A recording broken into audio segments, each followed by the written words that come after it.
And then, since this is about Christian leadership, the Christian sense is based on this God's grace. So this is my definition of a leadership. Okay, all right. So someone asked in the first the lecture, what is your definition? Is so this is my definition. In recognition of God's sovereign purpose and providence, that means under God. It's God's sovereign purpose and providence is God's the grace. Providence is God's actual work. Individuals display responsible living in a different life stages through personal commitment and effective actions as God's instrument of blessing in their work. So this is purely my definition, but the point is that the foundation should be God's grace, God's purpose, and God's providence. But I think that this process and practice, there are something we do in response. That is our response of living, and there's a personal commitment and also actions. Okay, all right. And then so point is that we are God's instrument, blessing in our world. So that is, I think, my leadership definition. Okay, all right. Uh, let's move on the next one. So this leadership, when you talk about the leadership, leadership has both opportunities and challenges. Because when you talk about positive as of leadership, there is a related formation, develop, growth, maturity, leadership. So it's not only yourself but others, and that's what you can do. You can influence. But at the same time, the challenges, I think the leadership challenges are how this associated with the positions, roles, expectations, and demands and requirements. So leaders have all some kind of positions, whether you like or not. Then you have roles, then you have expectations and demands. So therefore, leadership has both opportunities and challenge. Okay, all right, and the privileges, but also risks there. Okay, uh, so I have three key assumptions in discussing leadership. So number one is all leaders are followers. So, nobody is actually, as a leader in just, you are always leading.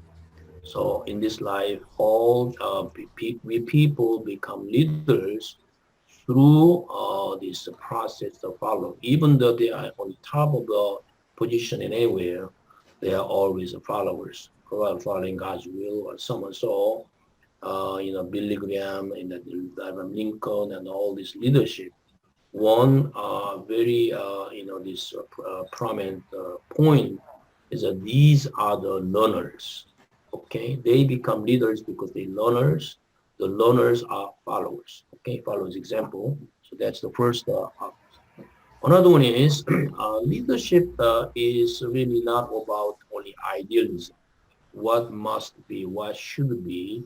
But leadership is really the idealism at the same time, leadership, the realism, because leadership is not being exercised in heaven when the perfect world is there.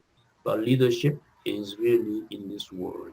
So the base of leadership is the character and the conducts, and then leaders pursue their noble goals is idealism, in the real world context as really. So when we discuss about leadership, we only talk about what leaders should do, what leaders must be, what leaders are, and without talking about realism, that's not really true. So that's why the strong and weak, or uploaded in private world about moral man in modern society, even Machiavelli, there's a lot of misunderstanding Machiavelli about Romeo and Juliet, Hamlet, all these Shakespeare's. This is about not only idealism, realism. So that's what we'll be doing. So we'll be using Christian, the text written by Christians, but also non-Christians. In other words, another point is that there is a change in growth. This is a process, leadership perspective. So if you look at people in their 20s, people in their 30s, people in their 40s and 50s, they assume different roles and positions, but at the same time, their perspectives, their behaviors and practice actually changes. So how this change in growth occurs. And that is also how we would like to examine through this course. So in leadership, what I really say here is to give you a very simple illustration. If this is this goal, and this is a what do you call this? Steve? Chess. Huh? Chess. Chess, and then this Chess. is a jangi. So if you look at the people who are actually very good at it, people who are not good at it, I think the difference, I just say that novice and experienced, okay? So, I'm not really high level. Maybe I'm, just not good, but better than someone else's. But the novice, those who are beginners, they see no more than a few steps ahead. Okay, so when they use the goals and they, okay, I do this, and what the other guy will do, just one or two. And then they are easily swayed by the outcomes of a small battles. Okay, when you do that, you lost some here, then you just, and then also the novice is very impatient, and they are transparent. So people know right away what you're thinking. But the experience, they see beyond multiple steps ahead, implement strategies for the winning of the game, and then proactive but profound. So in the same sense, and in that sense, what the point of this study of leadership is, we actually have this perspective. Okay, so things happen all the time, but when you have a perspective, then you can actually respond to different challenging life crises better. So that is, I think, the point. So this is my way formation years, but by just right here, I assume that many of you will live up to 120. So I said final years 86 to 120. So formation years, growth years, achievement years, succession years, and so forth. But the point is that each time, okay, young people, as you become old, you know what it means to be young, and the young people have no idea what it means to be old. But I think the key here is that your perspective actually become much more bigger and profound.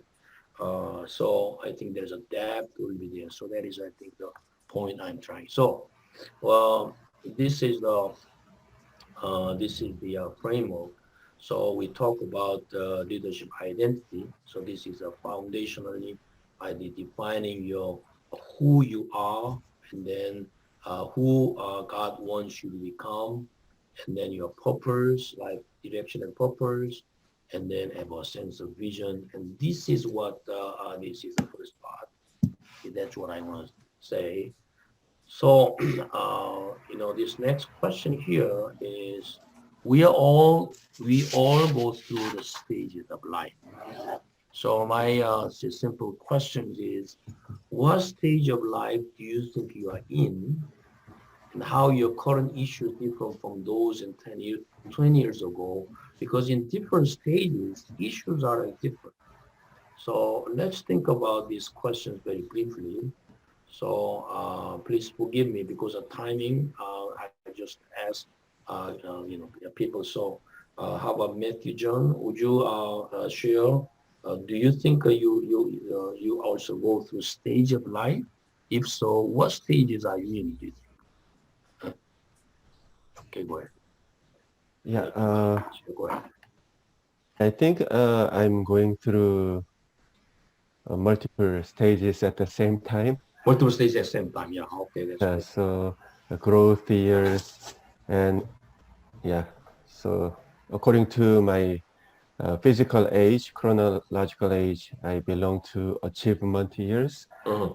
So so I think I'm belong to these two stages. Yeah, Okay. All personally. right. Yeah. So physically you are here. So the point is that whatever formation is like identity, this does not just end here, but it will just continue. But I think the additional dimension is added, and then that's the point. Okay. All right. So you said your achievement years. How about the Kelepa? What do you think? Or what is your stage? Yeah, same as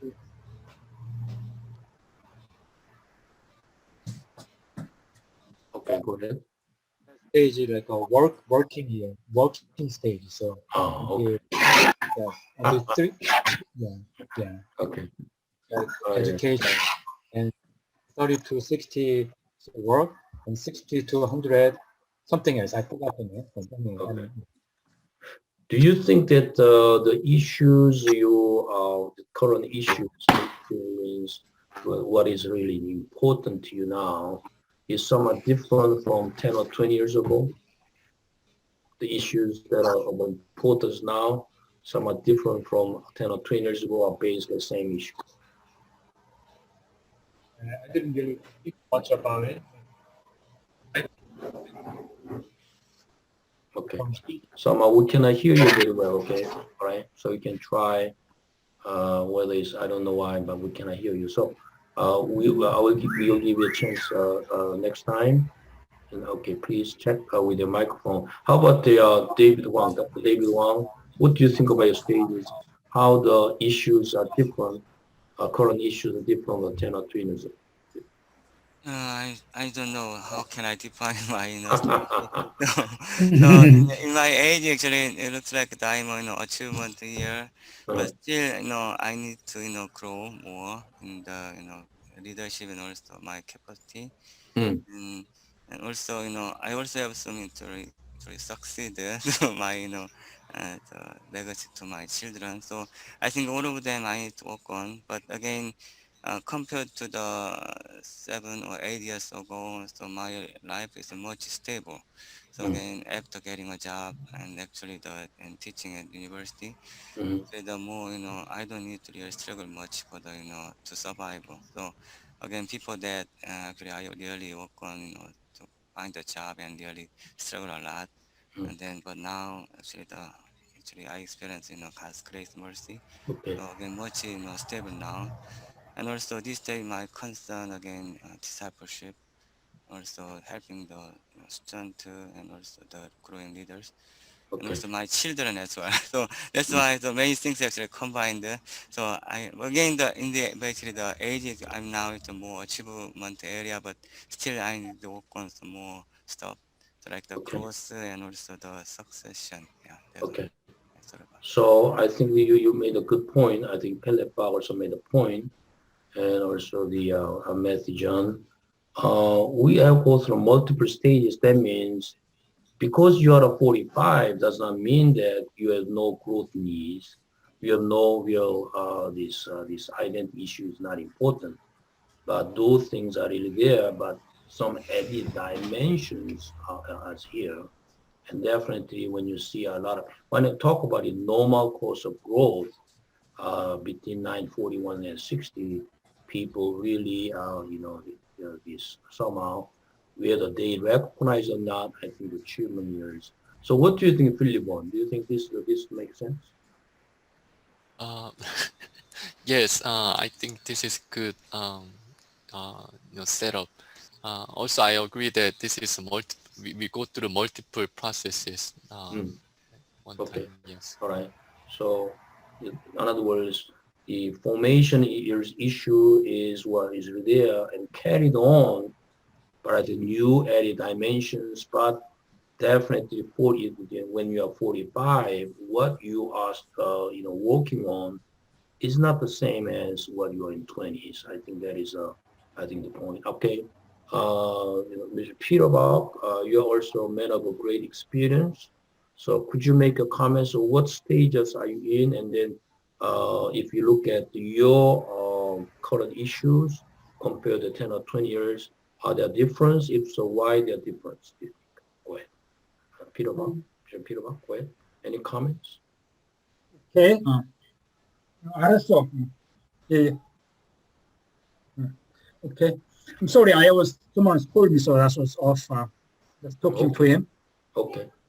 Oh, I'm here. Don't worry. I'm here. Okay, that's fine. Okay. All right. Then. You can make a comment later. How about the Peter Lee from Boston? Okay. Do you have any comments, please? No, I think how the life, different life stage is pretty good. So as you said, each life stage doesn't really mean the one dimension. As you said, it's all mixed bag, combining. So I think that perspective is actually what I like most, that lifelong process. Okay, all right. James from Nigeria, you are not necessarily the oldest person here, so could you talk about your life stage? What your life stage is now? Okay, what do you think? I believe I share the same sentiments with everyone. I'm going through multiple stages. I think like 20 years ago, I was trying to find a direction for my life. So I actually didn't know what or where I'm going or what I'm going to do. But over the years, like we talked about finding purpose on the basis of God's grace through the Word of God. I think the years I've been in the ministry has also helped me through the study of the Word of God to really understand, to grow in my life and in my perceptions about things. And now I have 3 children grown up, and then also now thinking about what kind of achievements do I want to have as a father, what kind of influence I want to have over them, and then also maybe also my career, what kind of achievements do I want to have, and ministry-wise, what impact do I want to make in God's work. So it's I would say it's a combination. Internally, I'm also trying to grow, and then also seeing how I can be, what achievements I can make in terms of influence or contribution that I make in other people's lives. Thank you. Thank you. How about Mr. John Park? Do you want to make any comment or you want to pass? Oh, anyway, I thought about so here my stage. I talk about my stage. Yeah, and then the issues you are dealing with were different Oh, okay. compared to 10 or 20 years Yeah, ago. when as others say, I cannot say exactly. I'm in according to my age. I'm a succession years. I cannot say, but I don't mean that I have to try to do many other things. But right now, what I thought about myself, what I do is, what is my strength and what I can live in this world. And for that, I cannot just whatever I achieved, I can pass on to next generation. Instead, I still have to learn and grow. So in some way, I still try to challenge myself and grow in some area. And also think about who am I and what I have to do, relate to my family, ministry, and also people around me. So that's what I'm thinking about. So I'm in a way learning process and also think about succession too. Yeah, that's I can identify myself. Okay, this is Peter, and I'd like to just quick to answer your question. I'm sorry, I was just away from class a little bit. I'm right at the end of the achievement years. So this is the last. I have a month and a half left, and I'll be going into next year will be succession years. So I think I can understand this division, and that's the reaching the end of achievement years. Now, what the changes that happen in my mind and perspective of my life is now, I will now focus more on how to conclude my life based on I have had so far. Hmm. Of course, there's not much I can start anew. Hmm. But how should I conclude my life? Hmm. To be successful, whatever. So that becomes more of my focus Hmm. in my life. So Hmm. how should I conclude? Hmm. So one of the things that really came to my heart a couple of years ago was that if there's anyone with any quarrels, any relationship issues, I have to resolve it first. So resolving any relationship issues, that has been my real focus. Hmm. And then second one that came up to my mind is that I'm approaching my retirement year from my work. So, and then what I should do, like humanly and spiritually. So that's what I'm working on now. So part of that was teaching part-time at Math Department UT. That was one of that too. So I'm retiring, how I spend my time and go to campus and teach as instructor. Right. That kind of thing. So that's how the changes that happen in my heart. That's right. So as you know that Peter Bach is a man of achievement. He finished his education. He raised his children. He got a job, and he served in the ministry as a leader. So a lot of achievement years. I think this one is simply, I think, this is very relative, but, achievement years can continue. But usually people at age 65, you retire in some way for what you do. Okay. I retired from Toledo UVF at the age of 60. And so whether I like or not, I no longer really make a lot of noise in, Toledo UVF meetings and so forth, because I'm in the succession. So the people who receive a baton, they have to do things, right? But anyway, the growth life perspective is the point is that we go through stages, and if the stages, all the issues are still there, but I think the new issues come and then we are become different. So since